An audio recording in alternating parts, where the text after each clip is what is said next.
உள்ளது. அந்த கிராமத்தில் மிகவும் ஏழ்மையான குடும்பத்தை சேர்ந்தவன் தான் ரமேஷ். அவன் 6ஆம் வகுப்பு படிக்கிறான் தனியார் பள்ளியில். தனியார் பள்ளியில் ஃபீஸ் கட்ட முடியாமல் தவிக்கும் பாடுதான் இந்த கதை. என்னடா ரமேஷ், ஏன் இதே மாதிரி சோகமா வந்திருக்க நீனு? நான் நல்லா படிக்கணும்னு ஆசைப்படுறேன். ஆனா எனக்கு ஃபீஸ் கட்டுறதுக்கு தான் காசு இல்லை. நான் என்ன பண்றதுன்னே தெரியல. அப்பாவும் பாவம், அம்மாவும் பாவம். எனக்காக அப்பா ஆட்டோ ஓட்டி ரொம்ப கஷ்டப்படுறாரு. அம்மா 10 வீட்டுக்கு பாத்திரம் தேய்ச்சி என்னை படிக்க வைக்கிறாங்க. பாவமா இருக்கு. அவங்க கிட்ட நான் எப்படி ஃபீஸ் கேட்கறது? நீ ஒன்றும் கவலையே படாத ரமேஷ், அப்பா அவனை பார்த்துப்பாரு. போங்க பாட்டி, எனக்கு கொஞ்சம் நஞ்சம் இருக்கிற நம்பிக்கையும் போச்சு.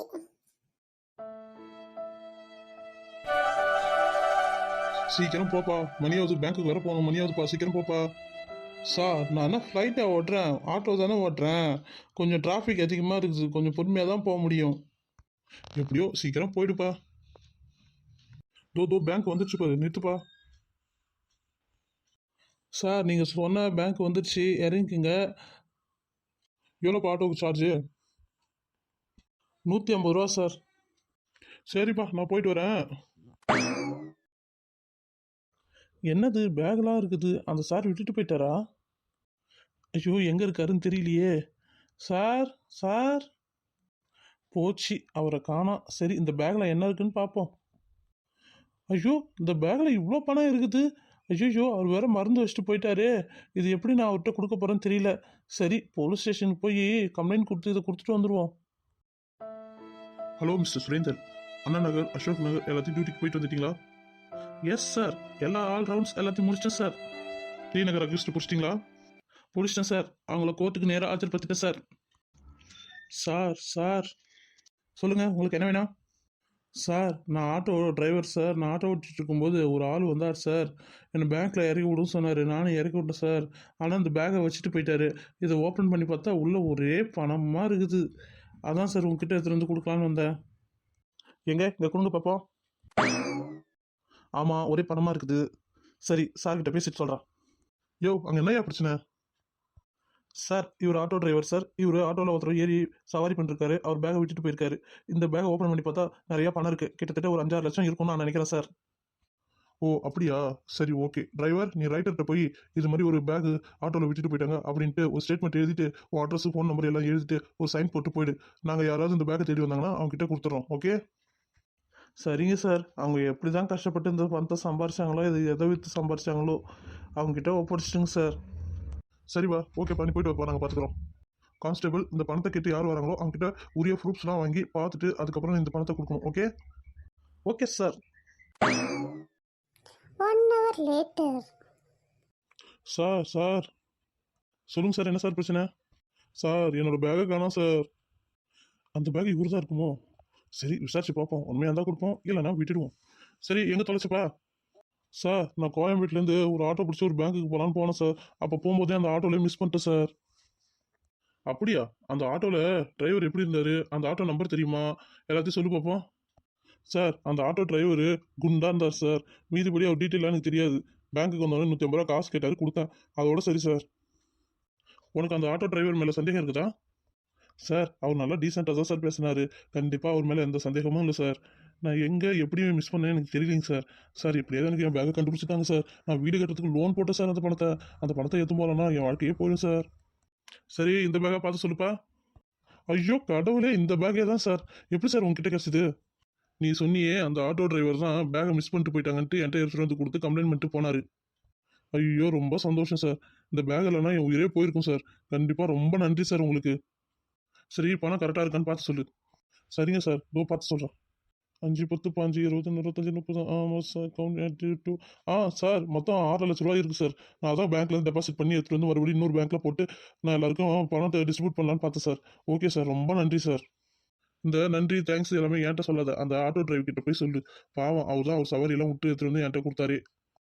சரிங்க சார், ஓகே சார். அவரை பார்த்தா ரொம்ப ஏழ்மையாக இருக்கிறாரு. உங்களால் ஒரு முடிஞ்ச ஹெல்ப் எதாவது இருந்தால் அவங்களுக்கு கொடுங்க. ஓகே சார், கண்டிப்பாக என் உயிரையே காப்பாற்றிருக்காரு. அவரை நான் விட்டுருவேனா? நான் போய் பார்த்துக்குறேன் சார். அவங்க அட்ரஸ், ஃபோன் நம்பர் எனக்கு எதுவுமே தெரியாது சார். நான் என்ன சார் பண்ணுறது? அதை பற்றி நீ கவலைப்படாத. அங்கே ரைட்டர்கிட்ட அவர் கம்ப்ளைண்ட் எழுதி கொடுத்துட்டு போயிருக்காரு. அதில் ஃபோன் நம்பரு, அட்ரஸ் எல்லாமே இருக்குது. நீ போய் ரைட்டர்கிட்ட போய் வாங்கிக்கோங்க.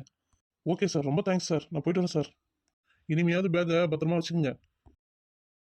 ஏன்டா ரமேஷ் வெளியிலே வேடிக்கை பார்த்துட்டு உக்காந்துருக்க, போய் கொஞ்ச நாள் விளையாடு, இல்லைன்னா டிவி பாரு, இல்லைன்னா உக்காரண்டா. போங்க பாட்டி, நானே ஃபீஸ் கட்ட முடியாத லோல் பட்டுட்டு இருக்கேன். என்ன பண்றதுன்னே தெரியல, ரொம்ப கஷ்டமா இருக்கு பாட்டி. நீ ஒன்றும் கவலைப்படாடா, ஆண்டவன் இருப்பான், கண்டிப்பா நம்மளுக்கு ஏதாவது ஒரு வழியை காட்டுவான். ஐ, அம்மா வராங்க. அம்மா, அம்மா ஃபீஸ் கட்ட பணம் ரெடி பண்ணிட்டியாமா? நம்ம சோகத்தை ரமேஷ்ட காட்டக்கூடாது. சரி, அதான் சொல்லி சமாளிப்போம். தம்பி, நான் ஃபீஸ் கட்ட காசு ஒரு இடத்துல கேட்டுட்டு இருக்கேன்டா. கொடுத்தாங்கன்னா கண்டிப்பா உனக்கு ஃபீஸ் கட்டிடுவேன்டா தங்கம். சாப்பிட்டியாடா தங்கம்? போங்கம்மா, இன்னும் ஃபீஸ் கட்ட பணம் ரெடி பண்ணலையா? ஐயோ, நான் எப்படி ஸ்கூலுக்கு போவேன்னு தெரியலையே. கண்டிப்பா அப்பாவுக்கு காசு எங்கேயா ரெடி பண்ணி எடுத்துட்டு வந்து தருவாரா தங்கம்? நீ போய் சாப்பிட்றா, சாப்பிட்டு தூங்கலா செல்லம். நீங்க யாருமே என்கிட்ட பேசவே பேசாதீங்க. கோச்சிக்காத ரமேஷ், நம்ம அம்மா தானே அவங்களும் பாவம் தானே. 10 இடத்துல போய் 10 பாத்திரம் தேய்ச்சி தான் நம்ம குடும்பத்தையே அவங்க காப்பாத்துறாங்களே, புரியுதா? அவங்கள போய் கோச்சிக்கிறியே. ஏமா வசந்தியே, என்னாச்சுமா? யாரா கேட்டியாமா பீஸு? அட போங்க அத்தை, எல்லாருக்காலையும் விழாத குறைதான். எல்லாருக்கிட்டையும் கேட்டுட்டேன். யாருமே காசு இல்லை இல்லைன்னு தான் சொல்றாங்களே. நான் என்ன பண்றதுன்னே தெரியல. அம்மா பரவாயில்லம்மா, எனக்கு ஃபீஸ் தான் கட்ட தேவையில்லம்மா. நான் போய் கவர்மெண்ட் ஸ்கூல்ல படிக்கிறேம்மா. படிச்சு நான் ஒரு பெரிய ஆளாகி உங்க எல்லாரையும் காப்பாத்துறேம்மா. இருடா, நீ ஒன்றும் மனசை தளர விடாத. அப்பா வருவாரு, அப்பா எங்க இருந்தாலும் ரெடி பண்ணி எடுத்துட்டு வந்து தருவாரு. நீ எதுவும் ஃபீல் பண்ணாத, போய் சாப்பிட்டு படுப்போ. ஏண்டி வசந்தி, நீ ஏதாவது காசு ஏதாவது ரெடி பண்ணியாடி? இல்லைங்க, எல்லார் காலையும் விழாத குறைதான். எல்லார்கிட்டையும் விசாரிச்சிட்டேன், எல்லார்ட்டையும் கேட்டேன். யாரும் இல்லைன்னு தான் சொல்றாங்க. என்ன பண்றதுனே தெரியல. சரி, நீங்க ஏதாவது ரெடி பண்ணீங்களா? இல்லடி, நானும் பார்த்தா இங்கேயும் இங்கேயும் போட்டுக்கிட்டு தான் இருந்தேன், எங்கேயும் கிடைக்கல. நான் என்ன பண்ணுறதுன்னு தெரியல. அப்பா பரவாயில்லப்பா, நான் கவர்மெண்ட் ஸ்கூல்லே படிச்சு நல்ல பெரிய ஆளா ஆயிடுறேன்ப்பா. ப்ளீஸ்ப்பா, நீங்க 2 பேரும் கஷ்டமே படாதீங்க, நான் பாத்துக்கிறேன்ப்பா. தம்பி, நாங்கள் தான் படிக்கல, உன்னையாவது படிக்க வைக்கணும் தானே நாங்கள் ஆசைப்படுறோம். அதனால தான்ப்பா நாங்கள் இவ்வளோ கஷ்டப்படுறோம். இதெல்லாம் புரிஞ்சுக்கிட்டு படு. சார், நீங்கள் எங்கே தான் இருக்கீங்களா? உங்கள் வீடா இது? ஆமாங்க சார், இதுதான் எங்கள் வீடு. சார், அங்கே போலீஸ் ஸ்டேஷனில் உங்கள் பேகு கொடுத்தனே, நீங்கள் வாங்கிக்கிட்டீங்களா இல்லைங்களா சார்? ரொம்ப நன்றிங்க, உங்களால் தான் என் பேக்கே எனக்கு கிடைச்சிது. வேற யாராக இருந்தாலும் இதை எடுத்துகிட்டு போய் கண்டிப்பாக அந்த பணத்தை அவங்களே எடுத்துப்பாங்க. ஆனால் நீங்கள் என்ன பண்ணீங்கன்னா, எடுத்து போய் போலீஸ் ஸ்டேஷன் கொடுத்து அவங்க மூலமாக எனக்கு கொடுத்துட்டீங்க. ரொம்ப நன்றிங்க. எப்படியோ உங்களுக்கு பணம் வந்தது, அதே எனக்கு ரொம்ப சந்தோஷம். டிரைவர், நான் உள்ளே வரதுக்கு முன்னாடி நீங்கள் பேசுனதெல்லாம் கேட்டேன். நீங்கள் அந்த பையனை படிக்க வைக்கிறதுக்கு ரொம்ப கஷ்டப்படுறீங்கன்னு தெரியுது. என்னால் முடிஞ்ச உதவி ஒரு 50,000 காசு தரேன். அவனை எப்படியாவது ஃபீஸ் கட்டி படிக்க வைங்க.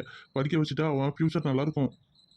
ஐயோ, அதெல்லாம் வேணாம் சார், நாங்கள் இங்கேயே ரெடி பண்ணிக்கிறோம் சார். நீங்களே பாவம், எதனால தான் அந்த காசை ரெடி பண்ணீங்களோ, எதுக்கு தான் ரெடி பண்ணீங்களோ, அதில் போய் நீங்கள் எடுத்து கொடுத்தீங்கன்னா ரொம்ப தப்பு சார். நீங்கள் எடுத்து போங்க சார், நாங்கள் பார்த்துக்குறோம். அதெல்லாம் முடியவே முடியாது. ஒரு நல்ல காரியத்துக்காக நான் 50,000 காசு தரேன். அந்த பையனை நல்லா படிக்க வைங்க. இந்தாங்க 50,000 சார். இதை நீங்கள் என் பையன்கிட்டே கொடுங்க சார். ஐயா ஜாலி, எனக்கு படிக்கிறதுக்கு பணம் கிடைச்சிருது. தம்பி, இந்த பணத்தை வச்சுக்கோ, நல்லா படி, நல்ல பெரிய ஆளாகி அப்பா அம்மாவை பத்திரமா பார்த்துக்கணும். ரொம்ப தேங்க்ஸ் அங்கிள். நானு ஃபியூச்சர்ல கலெக்டர் ஆகணும்னு ஆசைப்படுறேனே. கண்டிப்பா நான் கலெக்டர் ஆகி எங்க அப்பா அம்மாவை கௌரவத்தை கண்டிப்பா நான் காப்பாத்துவேனே. ரொம்ப நன்றி அங்கிள். டேய் ரமேஷ், நான் சொன்னேன்ல, கடவுள் இருக்காரு.